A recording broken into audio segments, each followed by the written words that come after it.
Bonjour à tous, bienvenue, c'est le Culture Mag, votre rendez-vous quotidien avec les arts, les spectacles et le lifestyle. Merci beaucoup d'être avec nous pour ce moment de culture dans lequel on va vous faire découvrir aujourd'hui le Festival de cinéma de Ouagadougou. Il est en prise avec la politique, c'est l'un des plus grands et des plus anciens rendez-vous ciné du continent africain. Il s'ouvre dans un contexte de crise. La chute de Blaise Compaoré, il était au pouvoir depuis 27 ans. Le festival, lui, a bien ouvert ses portes. Dans ce journal également, la venue surprise du fils de Nicolas Sarkozy en Israël, Pierre Sarkozy, alias DJ Mosey. Il a été choisi pour le lancement d'un site de vente en ligne dans l'État hébreu. La soirée était placée sous le signe du top secret, mais celui qu'on appelle DJ Mosey s'est prêté au jeu des interviews. Et puis, nous irons à Londres pour découvrir en avant-première l'exposition consacrée à l'artiste Marlène Dumas. L'occasion pour le grand public d'en savoir un peu plus sur l'une des grandes stars de l'art contemporain du moment. Marlène Dumas est invitée de la Tête moderne.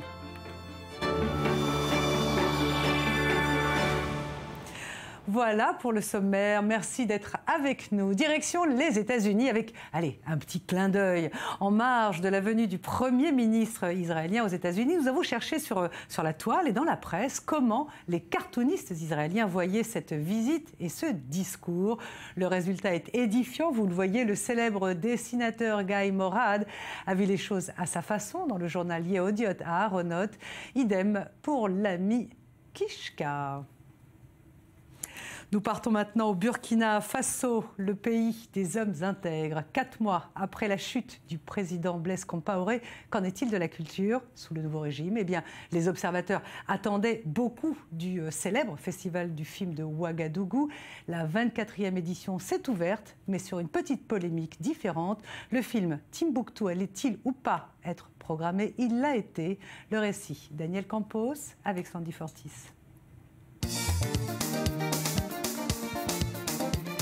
24e édition du Festival de cinéma de Ouagadougou. Créé en 1969, le FESPACO a pour objectif de contribuer au développement du cinéma africain en tant que moyen d'expression, d'éducation et de sensibilisation. Considéré comme le plus grand événement culturel d'Afrique, le festival permet de promouvoir la créativité des cinéastes venant des 4 coins du continent. Attention, tiens prêt. Sénégal, là, tu le vois. Cameroun, Tchad. 4 mois après la chute de l'ex-président Blaise Compaoré, chassé par la rue après 27 ans de règne, c'est la première fois en 25 ans que le FESPACO se tient sous un autre gouvernement. Je voudrais d'abord féliciter tous les acteurs du monde du cinéma africain qui ont fait le déplacement de Ouagadougou parce qu'ils ont cru à leur festival. Toutes les dispositions sont prises et donc il n'y a véritablement pas de problème. Je souhaite une très bonne fête du cinéma africain. Cette année, la polémique autour du festival n'avait donc aucun lien avec la politique. Elle concernait Timbuktu, le film récompensé 7 fois au César et nommé aux Oscars. Le long métrage avait été retiré de la compétition et ne devait même pas être projeté lors du festival en raison de problèmes sécuritaires dus à la présence de Boko Haram, d'AQMI et d'autres groupuscules liés aux terroristes de l'EI dans le pays. Une décision sur laquelle les organisateurs du festival étaient finalement revenus en prenant toutefois des mesures sécuritaires renforcées. Timbuktu est donc en lice pour remporter l'Oscar africain, une récompense très prisée. Nous aurons à juger 22 courts-métrages et 9 séries télévisuelles. Alors nous n'allons pas chômer, je peux vous dire. Bon, nous allons essayer d'être le plus juste possible, de primer les meilleurs, les 3 meilleurs.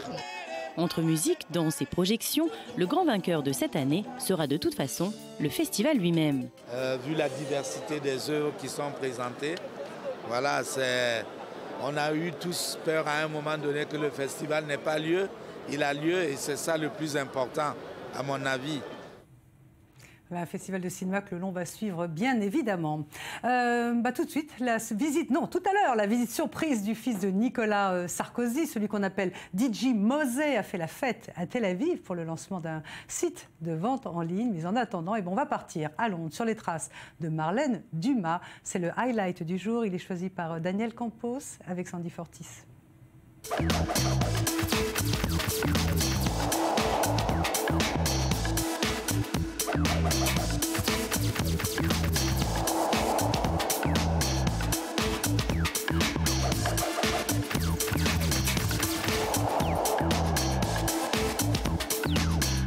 grande rétrospective de Marlène Dumas au Tate Modern Museum de Londres.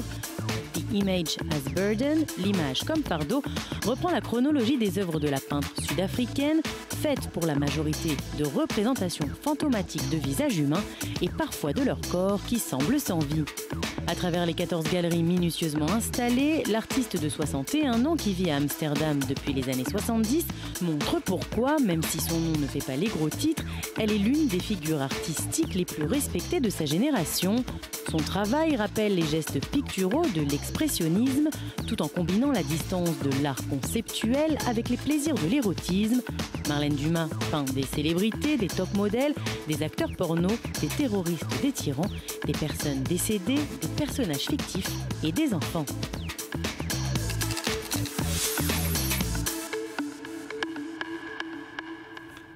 On reste à Londres avec l'un des sites anglais les plus fameux du pays. Les ados, les jeunes connaissent bien ce site de vente en ligne. Il tient en 4 lettres, ASOS, ASOS, qui a décidé de lancer une plateforme de vente en Israël. Et alors pour fêter ça, eh bien, la marque ASOS a invité un DJ très fameux, mais top secret. Heureusement, Sandy Fortis avec Joseph Emmanuel était là. La star des boutiques en ligne du moment veut se développer en Israël, alors que 700 artistes britanniques refusent toute relation culturelle avec l'État hébreu. ASOS, le site ultra tendance de shopping sur le net, lui, veut attirer ses fashion addicts. Nous nous sommes rendus compte que le marché israélien est très important pour nous. Il y a une forte population jeune, ils sont technophiles, ils utilisent beaucoup les réseaux sociaux, ils correspondent parfaitement à notre marque. Ils sont très à la mode, à l'affût des tendances. Donc nous sommes très heureux d'être ici, c'est une belle opportunité pour nous. Melting pot géant, Israël est considéré par la marque comme un moyen d'élargir sa clientèle, ASOS étant déjà présent un peu partout en Europe, mais aussi en Chine, en Russie et en Australie. Les produits du site étaient déjà accessibles pour les Israéliens, mais désormais, la marque qui cartonne partout ailleurs veut communiquer et se faire connaître en Israël. ASOS est déjà populaire ici. Tel Aviv est une ville super. Ce pays est génial. Nous voulons vraiment que les Israéliens découvrent ASOS. Nous avons l'impression que nos produits correspondent bien aux Israéliens. Donc nous sommes très contents d'être ici pour ça. Et pour faire connaître une marque, quelle meilleure façon que de faire la fête ? Une soirée animée par un DJ français déjà bien connu du public. En fait, j'ai une très bonne amie à moi qui m'a demandé de venir jouer pour la soirée qu'elle organisait, pour ASOS, qui est une marque aussi que j'aime beaucoup. Et donc voilà, et puis j'aime bien venir ici, donc c'était l'occasion de faire une pierre deux coups. Ce n'est pas la première fois que Pierre Sarkozy joue en Israël, un pays bien différent selon lui de ce qu'on entend dans les médias.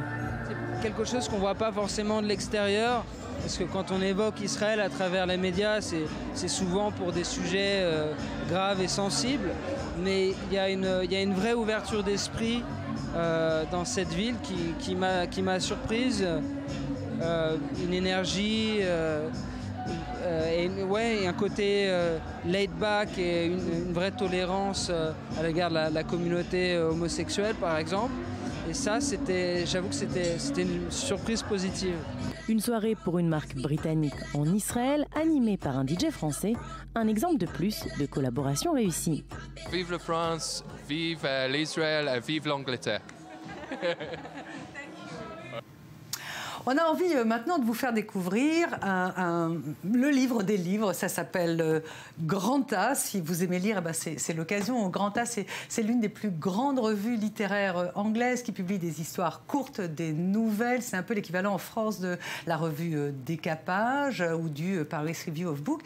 Et jusqu'à présent, Granta était en anglais majoritairement. Et le voilà qui arrive en Israël, traduit en hébreu, grâce à vous, Shira Levy, qui sortait ce mois-ci la deuxième édition. Bonjour et merci d'être avec nous, Shira Levy. Granta, cette revue littéraire, a été fondée en 1889 par des étudiants anglais à Cambridge. Pourquoi l'adapter en hébreu? Est-ce que parce que le peuple du livre lit beaucoup? Et est-ce qu'il lit beaucoup? Nous avons décidé de publier Granta en hébreu parce qu'au cours des dernières années, il y a eu 14 nouvelles éditions de Granta à travers le monde, dans différentes langues et dans différents pays. Et on nous a offert l'opportunité de les rejoindre. Je pense que même si on a ce sentiment que les gens ne lisent plus autant qu'avant, il y a tout de même un intérêt grandissant pour la nouvelle littérature et plus particulièrement pour la littérature étrangère. Granta est une opportunité de présenter aux lecteurs locaux l'actualité littéraire du Japon, de la Chine, de l'Espagne, du Portugal, du Brésil, du monde entier.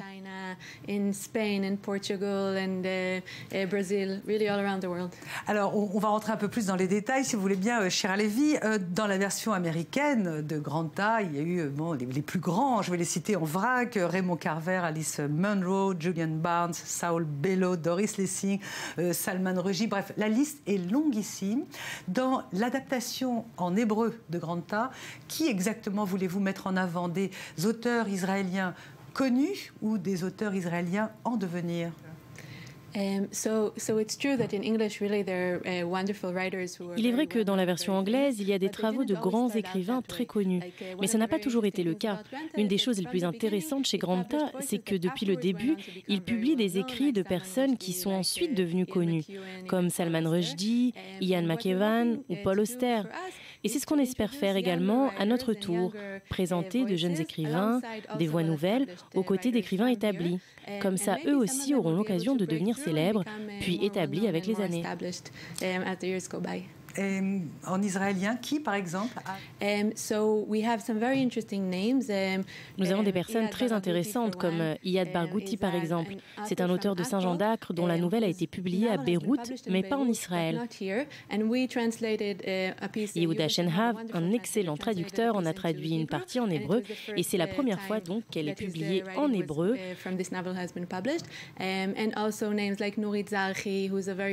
Il y a aussi Nourit Zahri, un écrivain israélien très connu qui a écrit des centaines de livres. Et en même temps, il y a des écrivains peu connus comme Ron Dahan qui débute mais qui est très doué. Alors justement, dans la version hébreu de Granta, vous avez fait traduire de l'arabe certains des auteurs. Est-ce que c'est une mission pour vous de faire découvrir à vos compatriotes en Israël cette littérature arabe?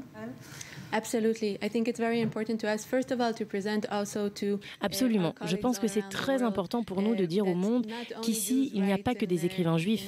Il y a aussi la littérature palestinienne qui est très intéressante, mais pas assez connue. Mais aussi pour nos lecteurs, ceux qui vivent ici, de découvrir ces voix littéraires comme Aïda Nasrallah, dont on publie un texte magnifique dans notre revue, ou Bassam El Nabris, qui est originaire de Gaza, mais qui vit désormais à Barcelone. Il nous a envoyé de très beaux poèmes pour ce numéro.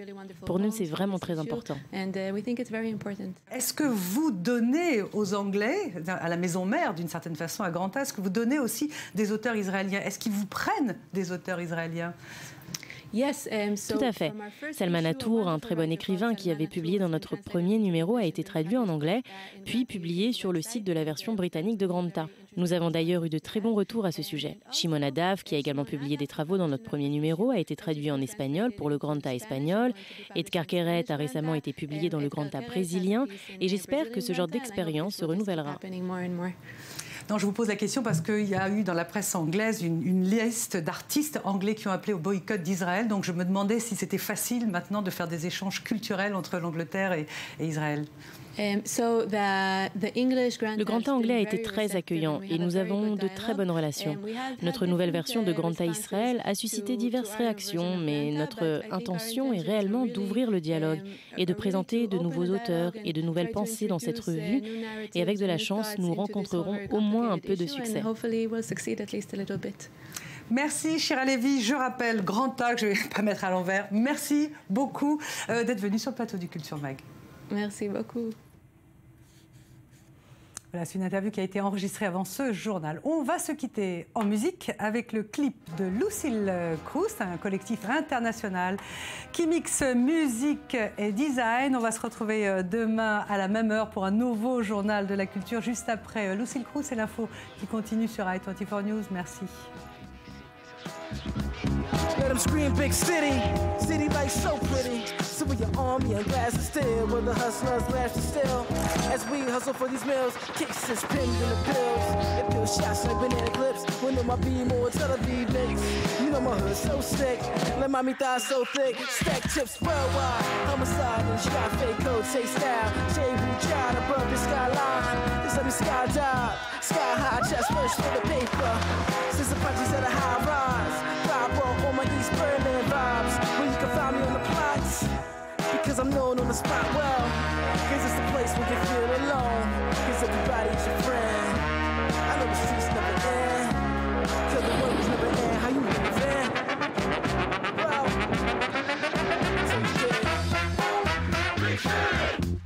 where the towers are so high, sky high that the highs never end. Cause the streets never end. How you living? Big, yeah. Where the towers are so high, sky high that the highs never end. Cause the streets never end. How you living? The ladies focus like the cosmos in these cosmopolitan spots, where the guys them give chase to the youth. Cause it's getting very hot with junkies in the backdrop.